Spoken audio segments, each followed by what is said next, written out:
Hello friends, welcome to Abhipedia powered by Abhimanyu IAS. दोस्तों, आज की हमारी क्लास के अंदर हम डिस्कस करेंगे the economic current affairs of the third week of July 2021। The most important economic से रिलेटेड करंट अफेयर्स को आज की क्लास के अंदर डिस्कस करने वाले हैं।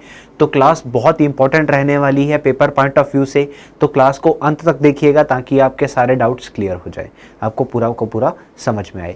अगर किसी स्टूडेंट को किसी तरह की प्रॉब्लम आती है, कुछ डाउट आता है, कुछ समझ में नहीं आता है, तो you can right in the comment section.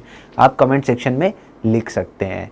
Class को स्टार्ट करने से पहले मैं आपको बता दूं कि अगर आपने अभी तक हमारे YouTube चैनल्स को सब्सक्राइब नहीं किया तो YouTube चैनल्स को सब्सक्राइब कर लीजिए ताकि आपको अपडेट्स मिलते रहें। इसके अलावा हमारे जो कोर्सेज़ है वो ऑनगोइंग है। कोर्सेज़ की किसी भी क्वेरी के लिए आप कमेंट सेक्शन में कोई भी कमेंट कर सकते हैं या फिर हमारे YouTube चैनल के डिस्क्रिप्शन पे हमारी YouTube वीडियोज़ के डिस्क्रिप्शन में आपको उनके लिंक्स मिल जाएंगे। फिर भी किसी तरह की क्वेरी आती है तो you can call us, you can write us. तो चलिए बढ़ते हैं आगे। The economic current affairs, the economic GK of third week of July 2021।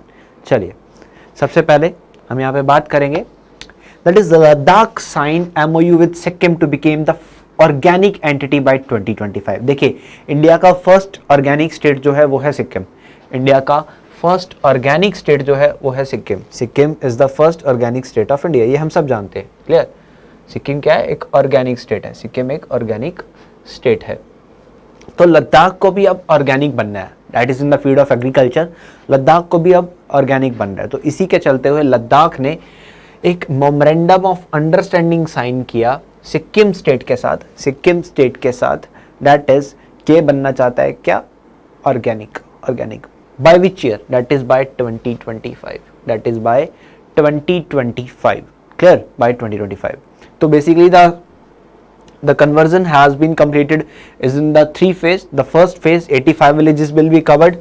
ठीक है, पहले फेज में 85 विलेजेस कवर किए जाएंगे और जिसके अंदर 5000 हेक्टेयर जो लैंड है उसको कन्वर्ट किया जाएगा ऑर्गेनिक में। सेकेंड फेज में 82 villages, that is 10,000 acres of land.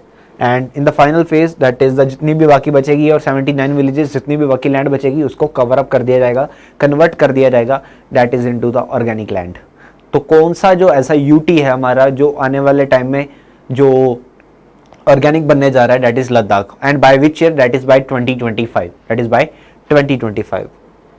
Next देखते हैं India's first grain ATM. India's first grain ATM, Bharat का पहला ग्रेन एटीएम जो है that is launched in Gurugram. इसको लॉन्च किया गया गुरुग्राम के अंदर।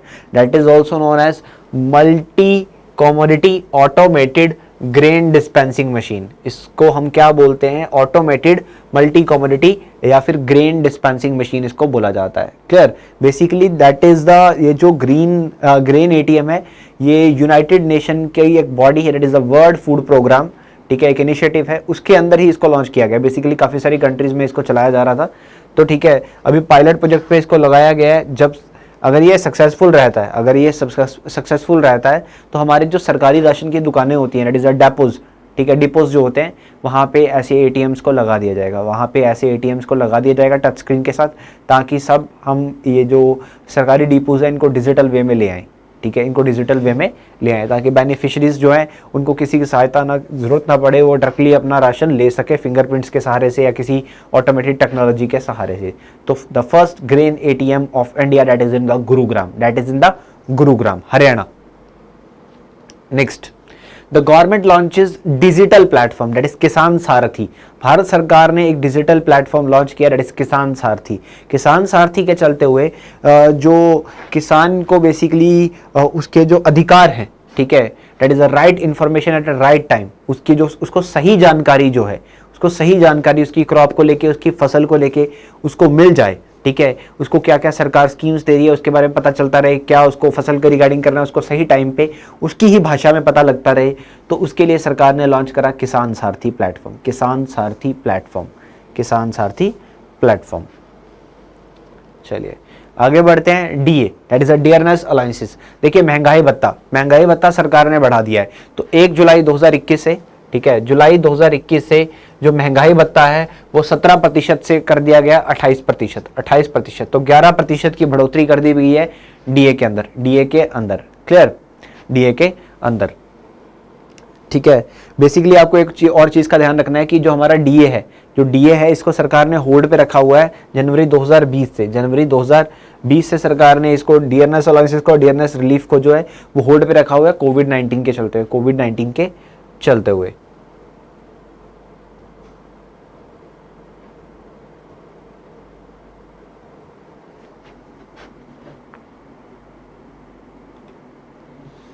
चलिए नेक्स्ट देखते हैं। हमारे प्रधानमंत्री नरेंद्र मोदी जी ने यहां पे इनोग्रेट किया, that is international cooperation and convention centre, जिसका नाम रखा गया Rudraksh. The international cooperation and convention centre, जिसका नाम रखा गया रुद्राक्ष, इसको वाराणसी उत्तर प्रदेश के अंदर यहां पे इनोग्रेट किया गया। ठीक है, मोदी जी अपनी कॉन्स्टिट्यूएंसी में गए थे, दैट इज वाराणसी में गए थे, तो वहां पे उन्होंने कुछ प्रोजेक्ट का इनोग्रेशन किया, जिसमें से international cooperation and convention centre भी मौजूद था। तो मोदी जी ने यहाँ पर इसको इनोग्रेट किया। इसके अलावा public projects that is of worth of 744 crore rupees यहाँ पे इंक्लूड किए, यहाँ पे अप्रूव किए गए, जहाँ पे इसको इनोग्रेट किया गया, जिसके अंदर 100 बेड का एक medical college and hospital wing भी इनोग्रेट किया गया। Clear, that is by the PM Modi. इसके साथ साथ मोदी जी ने यहाँ पर कुछ और प्रोजेक्ट्स भी इनोग्रेट किए, जिसके अंदर that is the skill and technical support of the central institute of petrochemical engineering and technology CIPET, 143 rural projects under the Jal Jeevan mission and mango and vegetable integrated pack house in Karkhiyon. तो ये यहाँ पे inaugurate किया गया, that is of worth of 839 crore rupees, 839 crore rupees के project और यहाँ पे इनोग्रेट किए गए मोदी जी के द्वारा। नेक्स्ट एनटीपीसी की बात करें तो NTPC to construct India's largest solar power park in Kutch Gujarat. ठीक है, हमारा जो एनटीपीसी है, एनटीपीसी देखिए इंडिया में जितने भी सोलर पावर प्रोजेक्ट हैं वो मोस्टली एनटीपीसी के द्वारा ही चलाए जाते हैं, एनटीपीसी के द्वारा। तो एनटीपीसी यहाँ पे इंडिया का सबसे बड़ा सोलर पावर पार्क बनाने जा रहा है, that is in the Kutch Gujarat. इसकी जो कैपेसिटी रहेगी वो रहेगी 4.75 गीगावाट। Clear, 4.75 gigawatt. तो that is by the NTPC renewable form, NTPC का जो रिन्यूएबल बॉडी पार्ट है उसके द्वारा इसको बनाया जाएगा कच्छ गुजरात में। क्लियर, तो एनटीपीसी की अगर मैं बात करूं, एनटीपीसी रिन्यूएबल एनर्जी जो है ये एनटीपीसी की ही सब्सिडरी है। जैसे कि मैंने बताया कि एनटीपीसी के द्वारा बनाया जा रहा है, तो एनटीपीसी की ये सब्सिडरी है, एनटीपीसी रिन्यूएबल एनर्जी, तो इसके द्वारा इसको बनाया जा रहा है। तो रिन्यूएबल एनर्जी को लेके यहाँ पर टारगेट है एनटीपीसी का, that is 60 gigawatt by 2032, but the government of India has target 100 gigawatt by 2022। तो क्या सरकार का ये टारगेट पूरा हो पाएगा?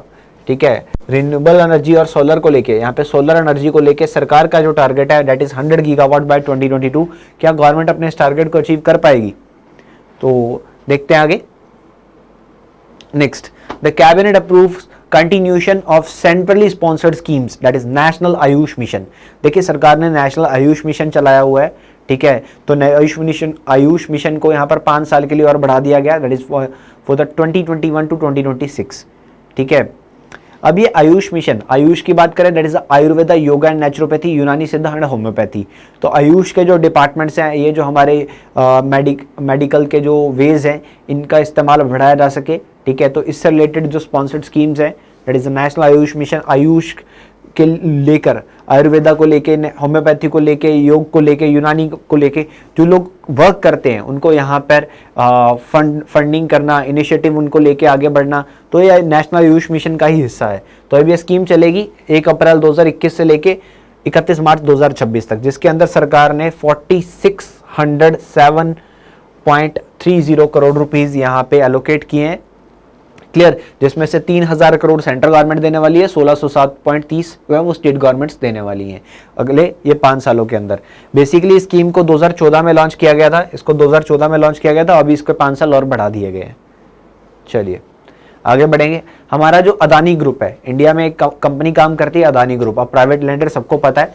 तो अदानी ग्रुप ने यहाँ पर मुंबई इंटरनेशनल एयरपोर्ट का जो मैनेजमेंट कंट्रोल है वो ले लिया है। पहले ये मैनेजमेंट कंट्रोल जीवे के ग्रुप के पास था, अभी इसको अदानी ग्रुप ने ले लिया, अभी इसको अदानी ग्रुप ने टेक ओवर कर लिया है, अदानी ग्रुप ने। तो अदानी यहाँ पर अदानी की अगर मैं बात करूं तो ये लार्जेस्ट एयरपोर्ट इंफ्रास्ट्रक्चर कंपनी बन चुकी है भारत की, लार्जेस्ट इंफ्रास्ट्रक्चर एयरपोर्ट कंपनी बन चुकी है भारत की। क्लियर। नेक्स्ट देखते हैं NICL। NICL ने यहां पर पहली इंश्योरेंस पॉलिसी लॉन्च करी है, that is for the Himalayan yaks. Himalayan yaks के लिए ऐसी पहली किसी तरह की पॉलिसी को लॉन्च किया गया NICL के द्वारा। इसको IRDAI का अप्रूवल भी मिल गया है, ठीक है। Insurance regulatory and development authority of India ने इस चीज़ को अप्रूवल दिया और हिमालयन कैटल या याक्स के लिए पहली किसी तरह की इंश्योरेंस पॉलिसी को लॉन्च कर दिया गया है। बेसिकली ये जो पॉलिसी है that is in the Arunachal Pradesh, Sikkim, Ladakh, Himachal Pradesh, ठीक है। ऐसे लोगों में, इन स्टेट्स में जो लोग हैं, अगर उनको एनिमल्स का लॉस होता है क्लाइमेट चेंज की वजह से, डिसीजेस की वजह से या किसी अटैक की वजह से, that is the wild animals, तो इनको यहाँ पर रिकवरी मिलेगी इंश्योरेंस की, यहाँ पे इंश्योरेंस की रिकवरी मिलेगी, ठीक है, इंश्योरेंस की रिकवरी मिलेगी।